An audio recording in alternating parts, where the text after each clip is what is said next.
Welcome back, ladies and gentlemen. I'm Wrath, and we're coming back in to Hellion. Now, this video is long overdue.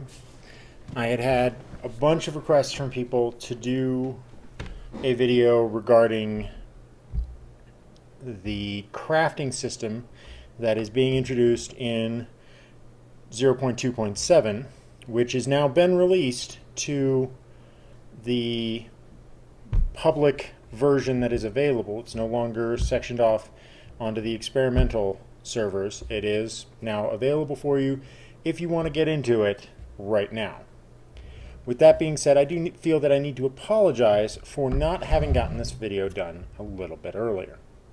And there's a couple of things that have applied to that, so I'm going to sort of fill up the early part of this video with what I would consider to be like a public service announcement, and that is an explanation for everything that has gone on and why I was not able to get everything put together the way I had wanted. Originally, I had tried to do this video while we were on, I think it was experimental build F for 0.2.7. But I kept running into a lot of problems. There were obviously bugs and stuff, but there were also things just getting away in my life. And one of those things is a condition that I have been struggling with for most of my life, and that is bipolar. For those of you who don't know, bipolar is a mental disorder that makes it difficult for a person to concentrate. Your emotions, everything just sort of fluctuates in a way that is very, very unhealthy. And it leads to high amounts of depression, a bit of self-destructive behavior, and it can make it difficult for a person to function. I personally suffer from a type of bipolar that is referred to as NOS, or NSO. I'm not sure which acronym is correct, but the basics of it is that it is a non-standard onset of symptoms. So basically what it means is that I have all of the indicators of a bipolar disorder, but I don't have enough of the ones that they need or the correct severities in order for it to qualify for one of the existing known categorizations. So like bipolar is usually defined as bipolar 1 or bipolar 2, and I don't fit into either of those categorizations. So I get the generalized term of bipolar NOS. It's weird, but it is what it is. What that actually means in the definitive explanation is that I'm not. Wait, something there. Nope, never mind. I thought there was something in one of those cases. All right.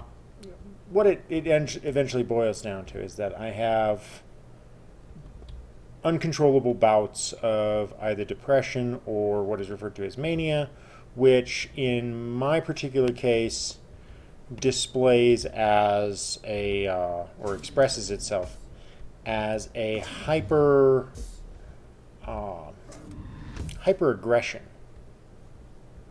So I become very easily agitated, very easily inclined to express myself through physical means of partial violence. And it's rough. I take medication for it to help me get my shit together and regulate my emotions and my feelings. So it's not. Yes, we're gonna set that as a spawn point. It's not something, but the reason I bring it up, because you're probably all going, well, what the hell does this have to do with anything related to Hellion, was that two different things happened in the intervening time where I was going to be doing this video. One is that I had a massive depressive down cycle, which made it very difficult to find enjoyment in the things that I enjoy doing, and made it difficult for me to concentrate on them. But the other part of it was that I went on a 3-week business project that I had to go and do, so I was mostly away from anything that I could do with my computers, because the computer that I play these games on and is not a laptop, so I could not take it with me and do this stuff on the road. So that's part of the, air quotes, excuse as to why my video did not come out when I wanted it to. With that aside, one of the reasons that I bring up the ideas of, or the topic of my bipolar, is to bring to light mental disorders in general. Right? A lot of people will give you crap for mental disorders, and the prevailing idea is that it's not manly, or it's not acceptable to, in effect, suffer from a mental disorder. And that's a really shitty deal, because there's a large percentage of people who genuinely have mental disorders, and because people shame them for it or make them feel lesser because they have this difference. And that's really what it comes down to. It's like, my problems in my wait, did I close that other door? I need to check. The problems, yeah, I did. Okay. The problems that I face with my disorder are due to the fact that my brain chemistry is non-standard. My brain operates in a way that is not the norm. That's something that I was born with and was never going to be anything but the way that I am. I think that people nowadays put too much pressure on the idea of that a person's mental mind state is somehow supposed to be perfect all of the time, and that they're never supposed to have this area or level of difficulty. And so people get stigmatized for having a mental disorder, and that's a really shitty thing. It causes people to not seek help for their issues, and it makes it so that they feel ashamed for being who they are. I'm an old enough guy nowadays that I understand that I have no shame in being who I am, and that just happens to be a person with a mental disorder. So I wanna sort of put it out there for people to understand that these are things that, if you have these kind of things going on in your life, they're not something that you should be ashamed of. They're not something that you should feel lesser for. In reality, you're going to have things that don't always work out, but that does not mean you need to be shamed for them. But that's enough of the PSA high horse kind of crap. Let's get back into getting this done. So I'm doing my normal routine here. Doesn't look like there's any. Oh, I should fill up that welder first. Yeah, so I've been working on a couple of projects as well, and I'm hoping that I will be able to get everything squared away, because I wanted to do, as a special thank you to everybody that has subscribed recently. I think I'm rapidly approaching 100 subscribers, which is absolutely blows my mind. Because I mean, before I started doing some videos with Hellion and stuff, I think I had 20 subscribers maybe. And so to suddenly have a bunch of people who are willing to look at my work and say, yeah, you do good stuff, that just makes me absolutely happy as all get out. So I really appreciate it, and as a sort of thank you to that, I'm trying to put together this video set that I'm going to be doing with Kerbal Space Program, sort of like a tactical war game kind of deal. But rather than doing the usual fare, I originally had been trying to get other YouTube content creators to join in. Oh, I left that torch inside, damn it! Ah, son of a... Oh, that is frustrating. But getting back onto my my topic at hand, I'd originally tried to get other content creators that I had encountered with or who I highly respected to get involved with it, because I wanted to have, sort of like a 5-player game of Kerbal Risk, basically, because I thought that would be kind of really cool. But I couldn't, I spent like a year trying to get everybody that I wanted involved with it, and I couldn't get anybody to really bite on the idea. So I decided I'll just do it myself and started writing up rules and making plans and everything, and then and I'm still testing some of the oops, change targets here, that one. I'm still working on testing out all of the different mod packs that I want, but it looks like it'll be fun. But so what I decided to do was I created 5 completely sort of satirical nations, just basically because I like satire and there's plenty of people to laugh at politically these days. So I'm perfectly okay with that. So I made 5 satirical nations, and I've put together some channels on my Discord, which when I get this the whole thing going, I'll actually link out to everybody. But the idea is that people who are subscribers or who want to get involved will be able to go to my Discord and become a person of one of these nations, a backer.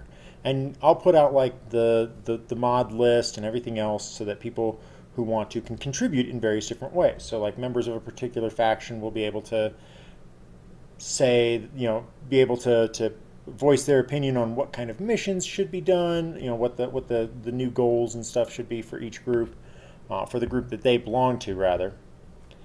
And so it'll be an interesting little process, and anybody that actually has Kerbal Space Program who wants to get involved will be able to take the files and get those together in order to basically provide designs for their faction to use. So like somebody for faction A, because I'm not going to give out their names or anything yet, but somebody working for faction A might decide that they want to provide a new type of air superiority fighter, and so they sit down and they design it with the mods that I have in place, and then they send it through the Discord as a ship to be implemented for their faction. And then if I think that it's a good ship, or if I find that it meets certain requirements, then I'll of course have their faction start using it, which is very fun. And obviously if you're really involved, then I'll reference you in the actual episodes, maybe even rename a Kerbal after you, or possibly, rename ships or something after you. But it's going to be, I plan it to be a very long-running series because of the fact that it's been something that I've been working very hard to try and put together. And so I want it to be this series that is both a bit of lighthearted fun, but also a fun way to have interactions with my community, the people, my subscribers, and the people who like my videos and want to be engaged by them.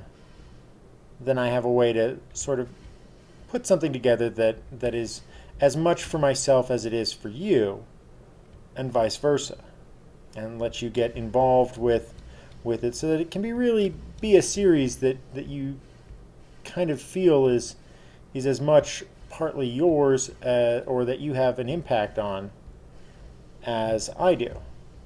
Now, one of the things you're seeing here is those little external sort of damage points on these. Those are part of the new crafting system, so I'm just pointing them out. Like you see the one that's right behind this pillar here, right there on top. And then I think there are actually some parts that you can pry off with like a crowbar, but none of them currently have. These are basically like spawn points for possible stuff to be used for refurbishing or crafting. So I'm going to try and make that a priority in these next few videos, just so that everybody can see kind of what is involved with that. Now I'm going to go get the ship right now and get it hooked up so that we can get out of here, because obviously on a starting orbit we're going to not be in the best of situations here.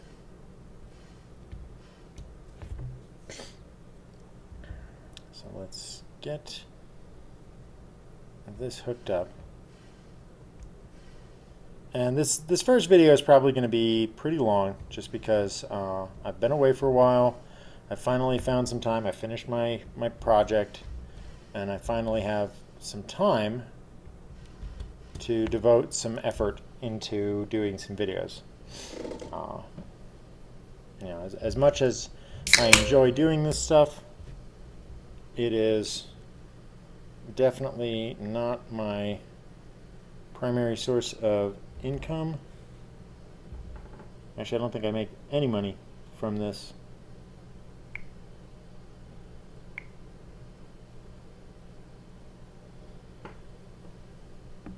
All right.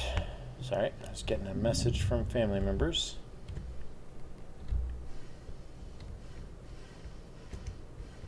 We've got a bunch of things going on right now. Okay. Close the door, pressurize.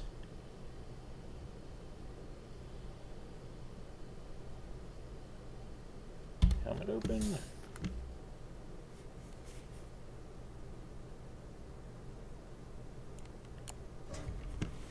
All right, turn the lights off. As always, we're going through and just doing our thing here. Down, boy. All right. Got to take ownership of the ship.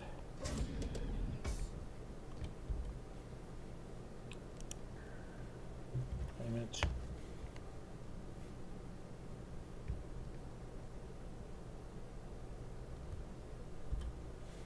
Okay. Power it up. Head downstairs.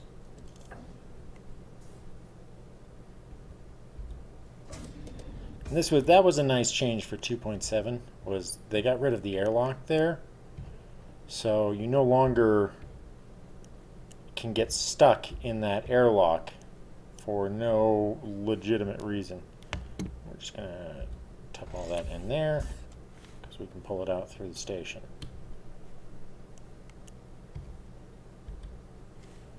All right. Keep that in there, and there's another torch here. It's got very little in it, but we'll use it to repair what we can.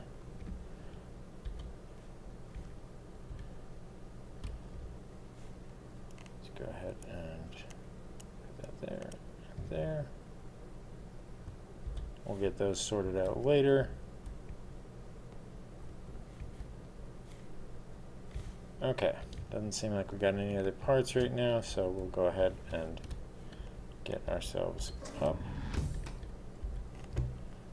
and go dock with our station. Now, obviously, the standard fare of the fact that we have to move our base in as short an order as possible, because of the fact that being around Bethur for starting points, we're one, a huge target for other people who may want to raid us right off the bat, but two, we are also in a situation where we could very easily become broken due to the debris fields, which we just rolled into. So we just started hitting the debris.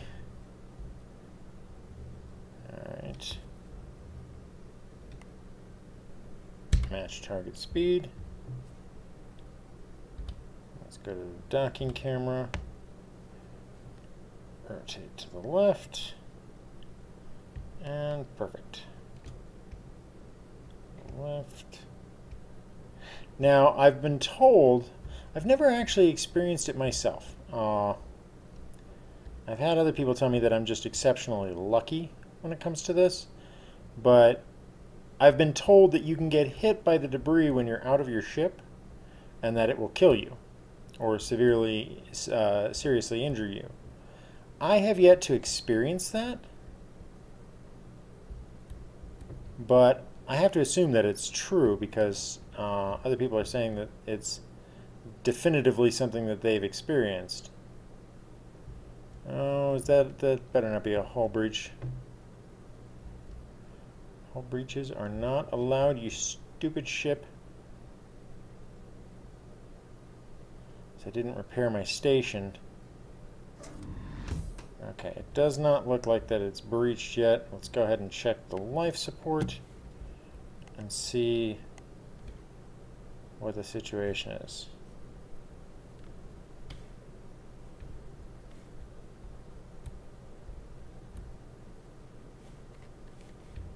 Okay, check life support, because now that we're hooked up to the station, we can check and see what's going on here.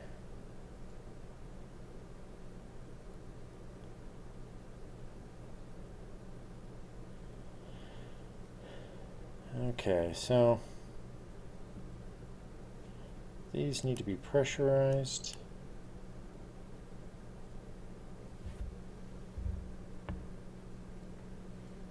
Hopefully we'll be able to get everything going there.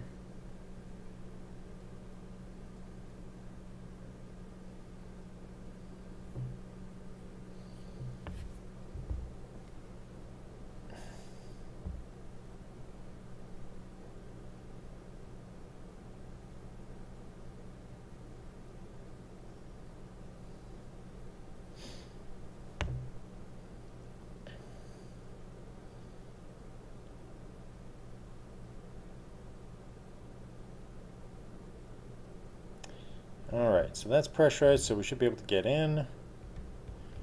The debris storm, yep, okay, we're clear of the debris. So we're going to go ahead and get back over to our airlock, get everything going, and then we're going to get ourselves set up. So don't be surprised if this is like an hour or an hour and a half video, just because I'm going to try and get as much stuff done as possible, as quickly as possible. And I may do some cuts to just cut out some time along the way, but definitely I'm going to be trying to get as much done as possible so that we can get back to the part of this that we all love and enjoy, which is the base building and the exploration, and maybe a little bit of shooting other people in the face. Now, I did choose a server with a fair few number of people on it, so there's a high possibility that we're going to encounter other people.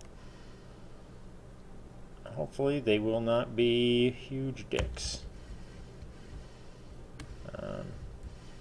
One can only hope. Okay, is there a hole? Yeah, there's a hole there.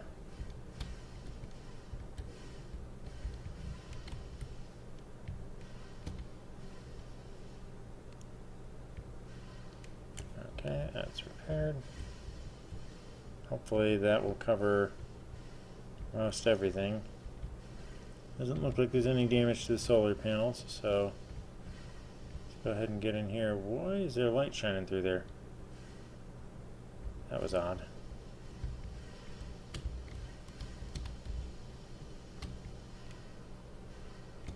Okay. Depressurize.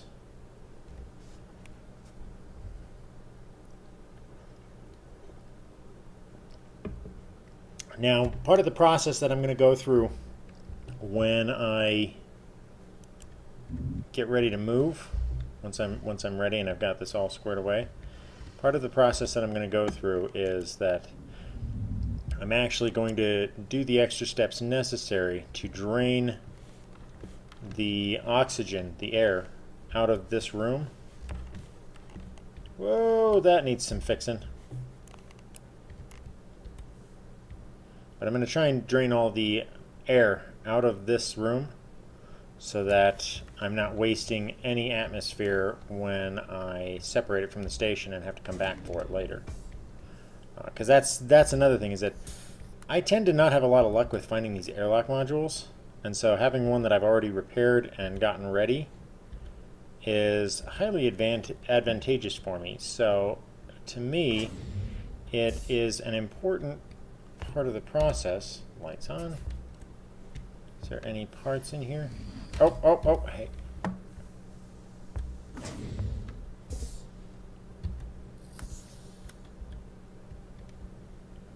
To look for parts in here, see if there are any. Sometimes there are. Close those.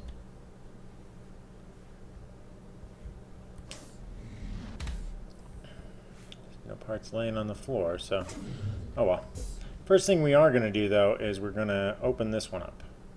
Turn that light off. And that will be for later when we're ready to decouple the station. We'll be able to pump the air out of those two rooms. Thank you. And we'll put the crappy one on there instead. And let's drain you.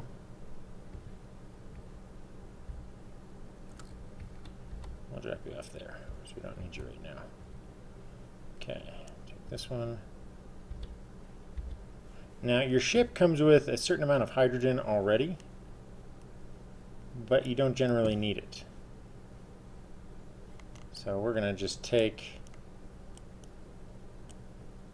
50 of it out and put it into the station here so that we can throw it into our torch here. Excellent. Okay, so we've got everything that we can really do right now, although I am going to... Oh wait, no, I need that for the ship. So we got those. Ammunition. Let's put 2 of the ammo here for later. Just in case we lose the ship at some point, we'll have some backup ammunition. Now we're going to go through, that ammunition is actually pretty hard to come by early on, so we definitely don't want to lose it. Same with the med packs that we have. So what we're going to do is, now that we've got everything hooked up, let's make sure we've got all of this squared away. Oxygen, nitrogen. Okay, so we're going to pump a little bit of nitro into the airlock because we are coming back for it after we move the station. Alright, so let's, before we go, let's refuel our tank here. So that's always important. So fill her up with the oxygen and nitro that she needs. And take it back. Normally I'd recharge it as well, but we don't really have the time for that right now, so we're going to skip it. Okay. Alright, so we're going to go ahead and close the inner door, close our helmet, depressurize. I honestly hope that I'll get to see some of you guys face to face, or well, not face to face, but in this game in the future, especially once it goes to the first, version 1 release. I genuinely hope that a lot of you will enjoy this game enough to support it with the devs and purchase it so that they can continue to have a great amount of development Okay, so we're getting some light on that now. Got some exterior damage here. Let's go ahead and fix that. Where is it? Oh, it's right up there. Teeny tiny little crack in the shell. But you never want to overlook those things. Lights on. Where the hell's the hull? Couldn't see a damn thing. It's like, oh, I'm blind as a bat. Can't see. Alright, that's the side that I want. Okay, so while we're here, we're going to go ahead and slot in this other catalyst, even though this is damaged. We'll repair this here. I probably took a hit from the debris field. So we're going to go ahead and... No! Put that back. Welder, thank you. Okay. So, check the top and the other side real quick, just to make sure that there's not any additional sparkly little holes inside of my ship. Which is ironic because we're not keeping this ship. I think I've shown before in a lot of my other recordings there is a trick for getting a good start once you have gotten yourself set up, which is to simply bail on your ship and get another one. Close the door, pressurize. The reason for that is that your ship comes preloaded with a certain number of parts and a certain amount of resources that you simply can't really skip. So now we've got the airlock set up to drop. Light off. Oh! That's a perfect three-point landing.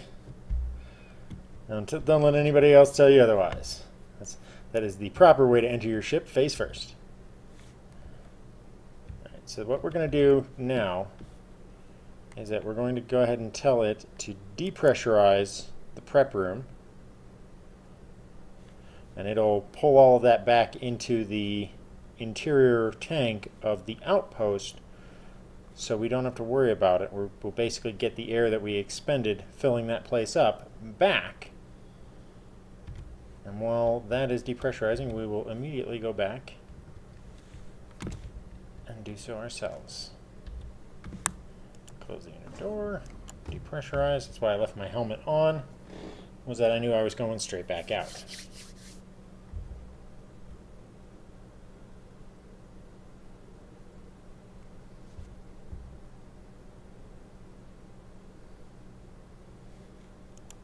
I haven't been paying attention to the chat, but somebody's saying something that makes me think that somebody put themselves out of an orbital alignment.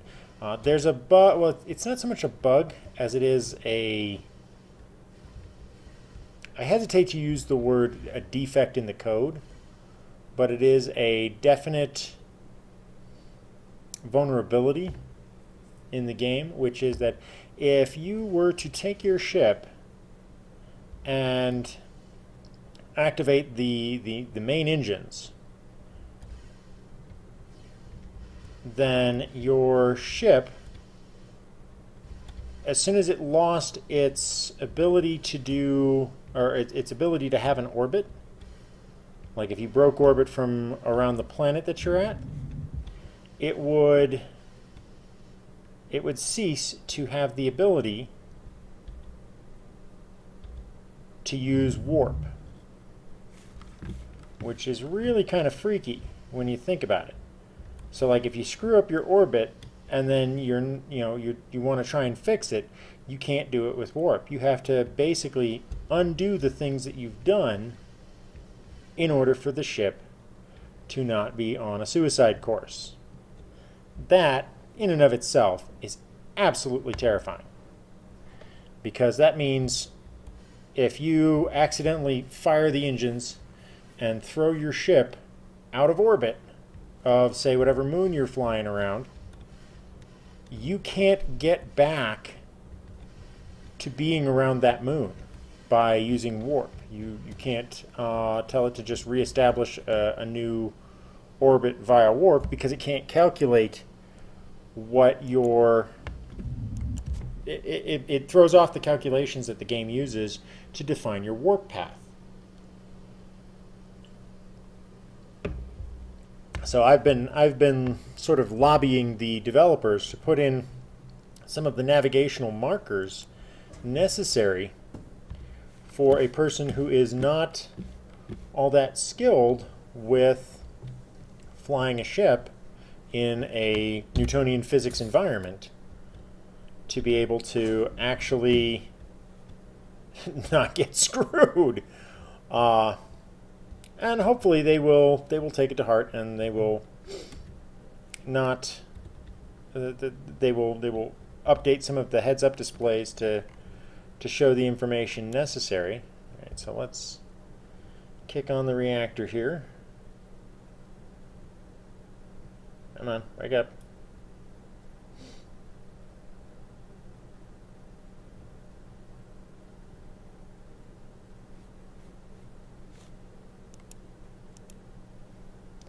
Oh, we have no sun exposure. Okay, that would explain why power's dropping so rapidly. So we're on the dark side. All right. So when it comes to this game, I think I've told you before that setting up your initial orbit is actually extremely important.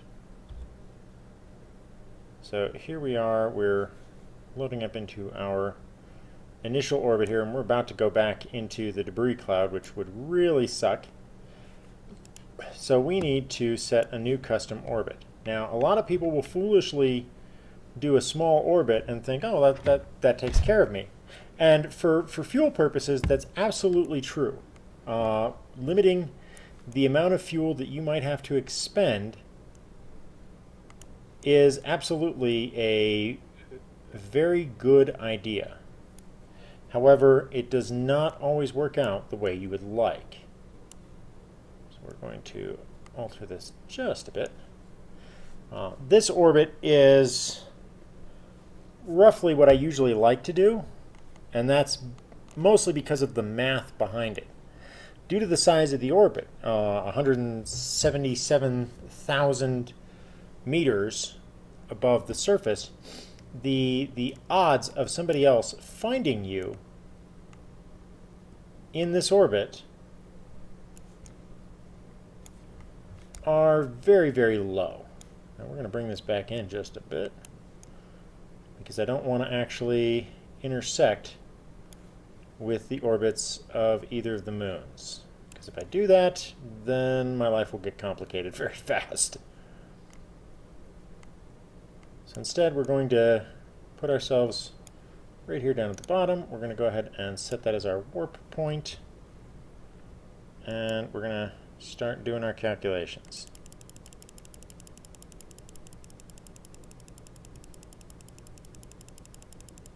How did that work out?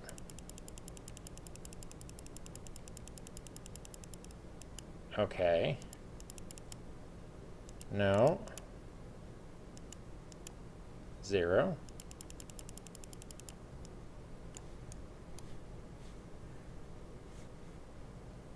What the bloody hell?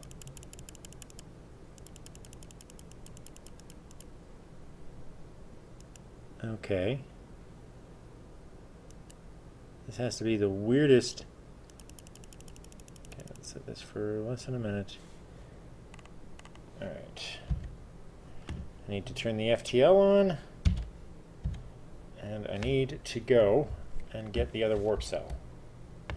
We want to protect this one main warp cell that we've got, because one of the things that we're going to do once we're ready to get everything started is, as we cycle through ships, they always start with those two warp cells, one full one and one that is about half full or so, or a third full. So we want to be able to stockpile for when we're going, so that we'll have a... Oh, we need more time. Let's give you... Okay, that should be good. let's go ahead and initialize that. So you want to be able to give yourself enough time to get into alignment. But the reason that we do the throwing away of ships in this sort of quasi-dramatic way is because that the process allows us to stockpile fully fueled warp cells early on, so that you can basically ditch 6 ships and have 6 fully fueled warp cells ready to go for all of your adventuring escapades, as they might be.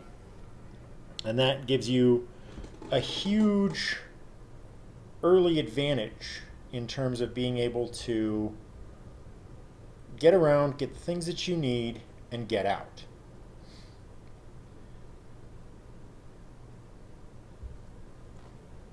Okay, let's see here. We're just waiting now. It's going to be a few minutes, and I'm probably going to cut this out of the video, so I will come back to you once the warp is over.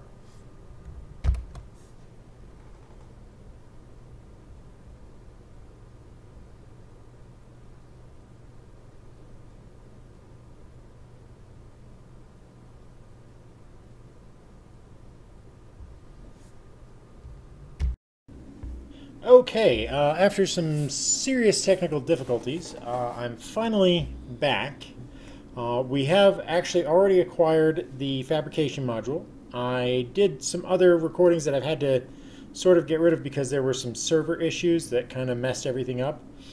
But I'm going to go ahead and run through everything. While in the break, I went ahead and I cycled through a number of rescue ships in order to build up a decent amount of warp cells and resources, and then I went out and looking for a fabrication module. I was able to grab one, nearly died because my ship got hit by a huge piece of debris that knocked like 20% of the hull off, which was amazing that we even survived that hit. But we were able to get it back, and then right after we connected the fabrication module to the system, the server had an error and basically everybody got frozen in place. My character died free floating in space, and I had to go and grab my stuff and get everything back. So I wanted to go over a few things. This right here, which is Everest Station, it's the third moon around Bether, is the place where the fabrication modules will spawn. This is the first place that you can get. This is where you'll find industrial modules like the cargo bay module, the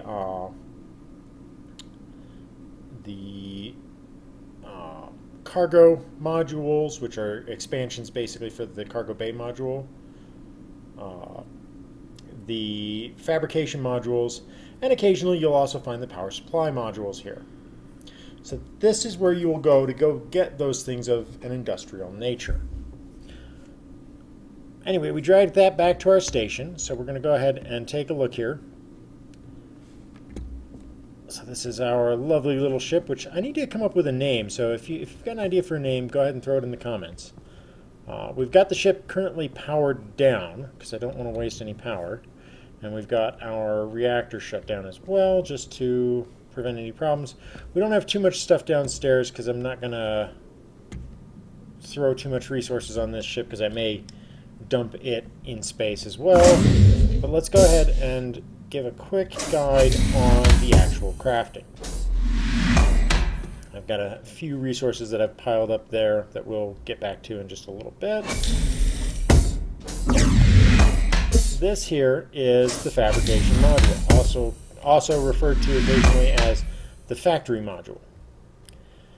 As you can see, it's come with a variety of parts for us, as well as these broken pieces. Now these can be found on derelicts, just literally sticking out of the sides. And let's see, is there anything in these here? Nope, okay. But we're going to go ahead and grab one of these here.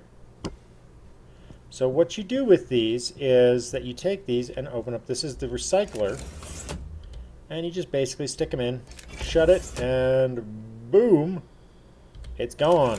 Magic. But those parts are now inside the the system. So you've got carbon fibers and alloys that were processed from that. And you don't need to just grab these. Any of these parts, any parts that you might find along the way can also be converted into additional resources. There are actually 3 different types of resources that you can get back. So I'm going to go ahead and process these. Some resources have more carbon fibers, others have more alloys. It's basically metal and synthetics is really what they come down to. But the third resource, which is really hard to come by, is electrical components.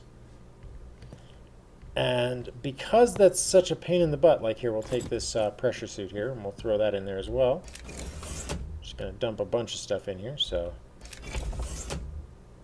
you'll notice that a lot of stuff gives us carbon fibers and alloys, but they don't give us too much else. Like, I don't need these batteries, so I can toss these guys too. So that's just going to give us 2 alloys.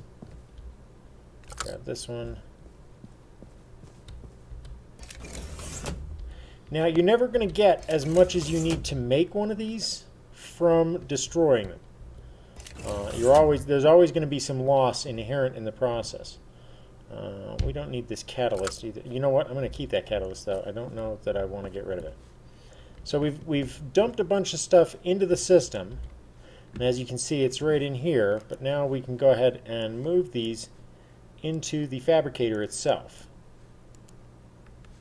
And let's go ahead and take a look at the resources. We're also going to move the nitrates over, and we're going to go ahead and move some general supplies, which is why I had some of these parts over here set aside. Let's see here. We're going to grab that one, and let's go ahead and load some of these in here. Now the fabrication module has its own separate storage that is independent from your 1K that you get with your main station. So that's always good to keep in mind. We're going to go ahead and dump this helium-3 in there. And then we're going to also dump these nitrates in there.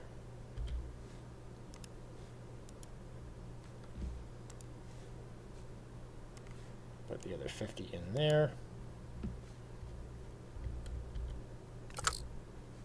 And swap that out. And this one's got some hydrogen. So we'll actually move these up there.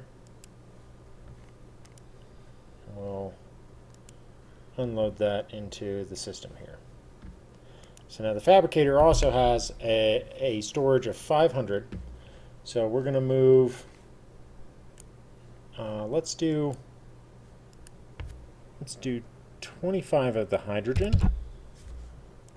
Let's move 70 of the, let's move about 100 of the helium-3, and then let's see what other resources. Let's move a little bit of the nitro. So let's move, say, 50 of that.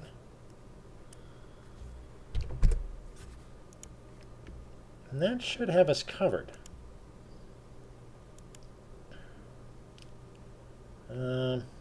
Well, let's move a little bit of nitrogen. Let's move 50 in nitrogen. Because the actual systems require a variety of different things. But so now that we've got that, we've got the fabricator done, let's go ahead and get started with actually fabricating something. So we're over here in the fabricator. Let's choose what we want to craft. And as you can see, there's a variety of different stuff. This resource right here is the one I'm talking about. These are the electrical components or circuit components. These are very hard to come by.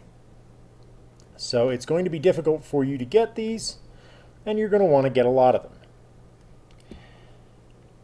Let's see here. So, but we can craft a variety of things without that. But some of the most important things, like EMP grenades or turrets require these and require a lot of them. More importantly, things like the ore scanner require them, which is definitely an item that you need. The EVA suit and its pack and helmet require them in fairly good numbers. And the higher versions of the various different components likewise require them. Now, the higher versions of the various components generate better return. So, like, a resource injector might cut your cost for resources for a particular system in half, but a rank 2 will cut it by like 60% and like 70 and 80%. So you can cut a large amount of your expense out of the use of some of these systems. The major thing that it's necessary for are these guys, though, the singularity cell detonators. These are what allow you to travel at higher warp speeds and thereby conserve your warp cells, which you can also make more of. So rather than, like when your warp cells are dead and empty, like let's go back to the ship here, because I've got one of my warp cells is actually dead. So I can take that and actually recycle it right now and get a new one.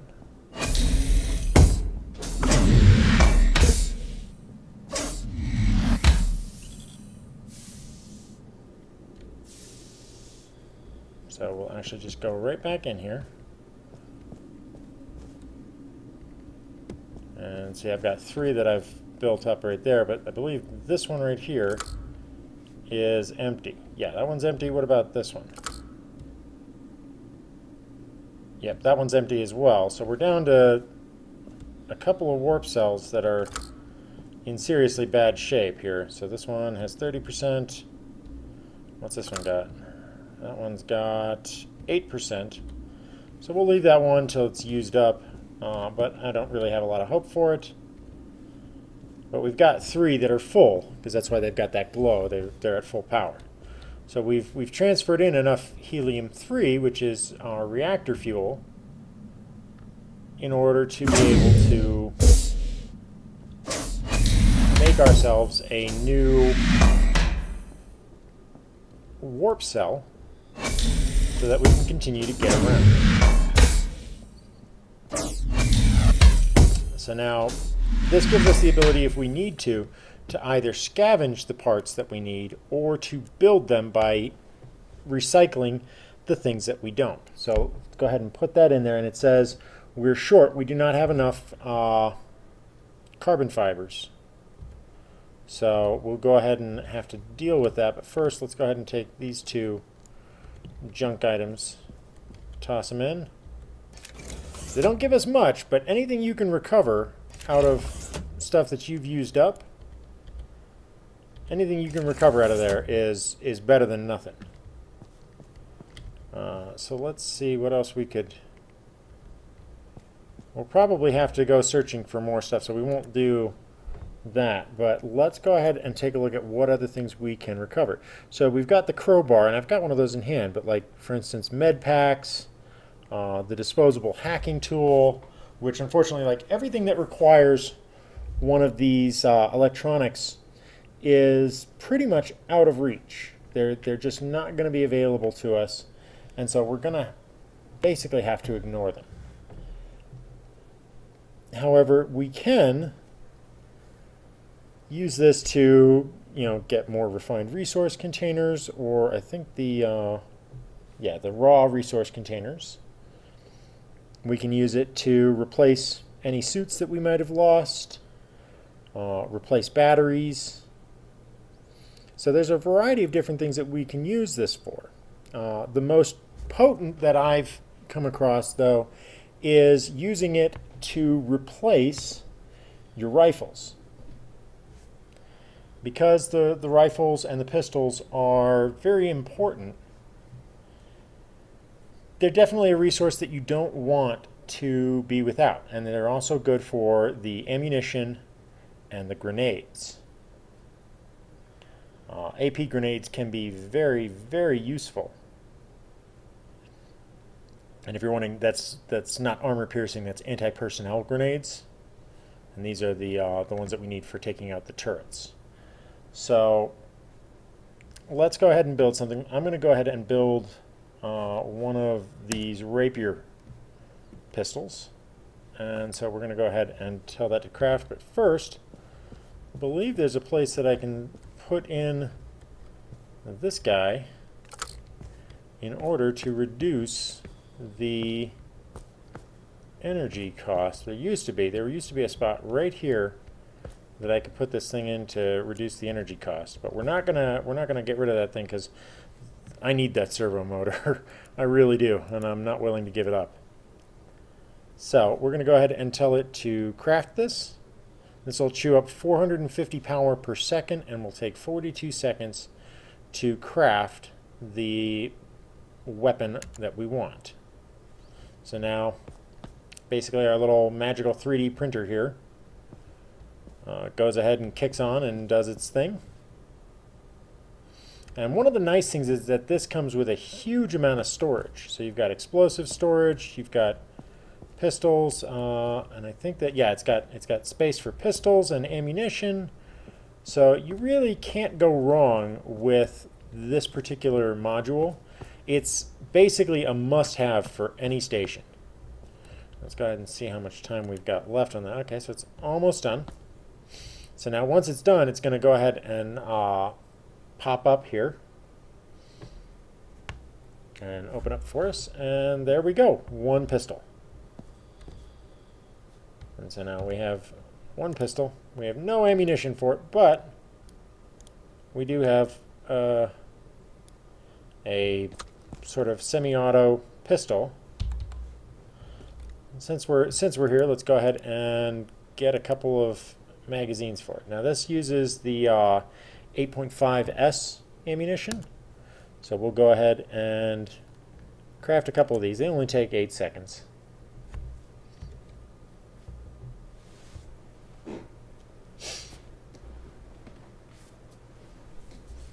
So, and there we go. So we can pull out our pistol, slap the magazine in, and then we're good to go. It's very, very important when it comes to making sure, because like when you're working with anything that any of your weapons, ammunition actually comes at a premium. Specifically, like this ammunition here, which is the mod 06S, which that's why I have the nitrates in there, because you have to actually have nitrates for the ammunition for some reason. I'm not sure why that one requires nitrates, but we want some more of that ammo because we have several of those rifles and we only have 3 magazines of the actual ammunition.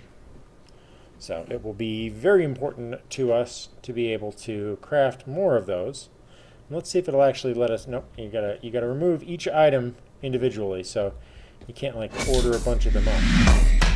That was obsessively loud. And so we're going to craft a couple more of these.